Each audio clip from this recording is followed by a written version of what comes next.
When someone needs a little extra protein, snacks and desserts can be a great way to support their intake. Today, we're making a smooth protein-packed mousse using a protein powder. There's a lot of options on the market.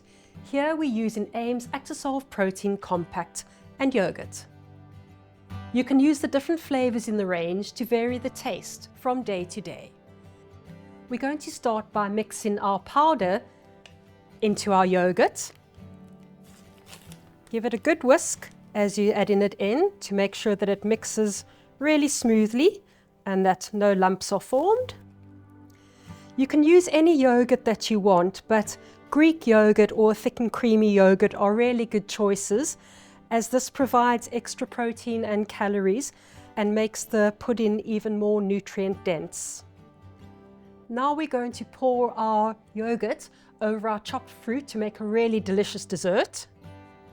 You can use any fruit that you want, but I've chopped some strawberries up as these are one of my favorites. I'm going to pop them into my bowl, and then we're going to pop our yogurt mousse on top.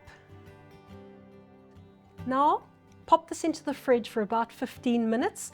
This will help the yogurt set into a really nice, smooth, mousse-like consistency. You can then serve it cold as a simple, nourishing snack or dessert. This recipe can also be made using other powdered supplements, depending on individual nutritional needs. It's great when everyday ingredients are providing everything you need. But if that's proving difficult, a supplement can help fill the gap and make the meal more nutritious. So, if you found this video helpful, don't forget to like and subscribe for more helpful tips on living well at home.